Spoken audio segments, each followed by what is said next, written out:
أجمل ديننا وما أجمل وطننا.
حقيقة مثل هذه التظاهرات هي قيمة مضافة للأنشطة اللي كتقوم بها مجموعة المؤسسات في مدينة طنجة، ومن بينها مؤسسة طنجة الكبرى اللي كتشتغل على مجموعة ديال التظاهرات الفنية الشعرية التي أسميها التظاهرات الجمالية.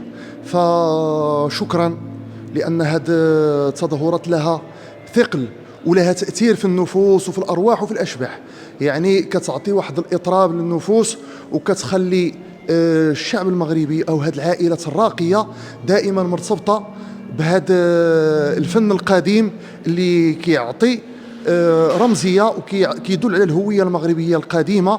في الحقيقة الجمهور هذا ديما كنشوفوه يعني كيكون متعطش للفن الأصيل، لأن كيف قلت هو جمهور راقي جدا. الجمهور الراقي راه هو قليل في الحقيقة، قليل جدا. فاحنا كنفرحوا ملي كنشوفوا هاد العائلات.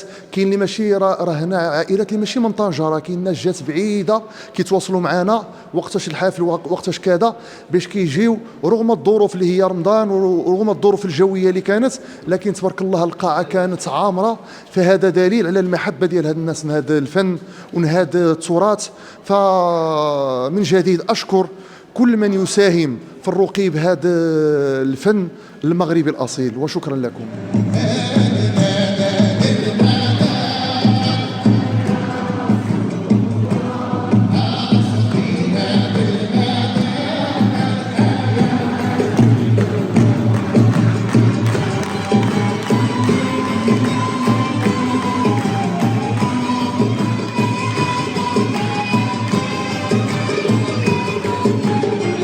وأنا سعيد جدا بكل صراحة على أن رمضانيات في نسخته الرابعة إلى حدود اليوم عرف واحد التميز وعرف واحد النجاح كبير. السهرة اليوم هي كانت سهرة ممتعة وروحانية أطربت الحضور الكثيف اللي غصت به قاعة قصر الثقافة والفنون، اللي كنفتخروا بهذه القاعة هذه في إطار مشاريع طنجة الكبرى اللي عطى الانطلاقة ديال صاحب الجلالة نسأل الله أيده والاهتمام ديال صاحب الجلالة بمدينة طنجة. اليوم الحضور الشرفي ديال الأميرة الجليلة الشريفة لاله ملكة اللي أنارت هذه الليلة واستمتعت في هذه الليلة كذلك.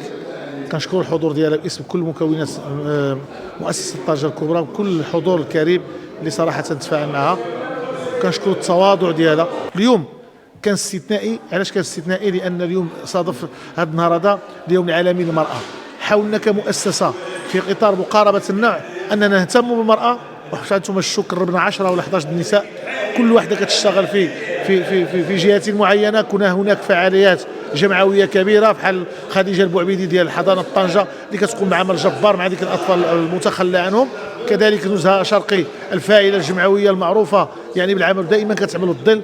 كذلك هناك واحد مجموعه بحال الاخوه اللي كيتعاونوا معنا بحال ليلى الهيشو المصمت الازياء ولا ليلى بالهاني اللي كتعاون معنا. كذلك كاين هناك اسباب الفيداليه ولا بوتينا اللي كيحاولوا ينجحوا هذا رمضان وكيعملوا واحد العمل جبار باش يقوم بهذيك. كذلك هناك مديره ديال ديال التواصل اللي صراحه كتقوم عمل جبار حتى هي. كنحاولوا اننا بالتكريم لهاد النساء هادو نعطيو واحد يعني الحمد لله كان اولا هو اعتراف شرفي بالمراه المغربيه واعتراف شرفي بالمجهودات اللي كتقوم بها المراه. اولا صراحه مدينه طنجه كتتميز يعني بالجماهير الذواقه، وماشي غير في الفن، في الرياضه، في الثقافه، يعني كل مجال عنده جمهور ديالو. فما كنضيفش عليك على ان ملي كنا كنعملوا هذا الشيء في بوكماخ كانوا كيبقى الناس في الزنقه.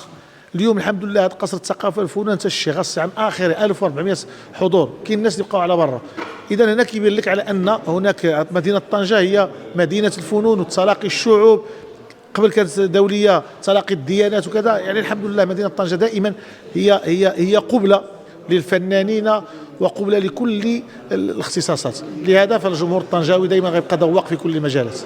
كنشكروا بمناسبه.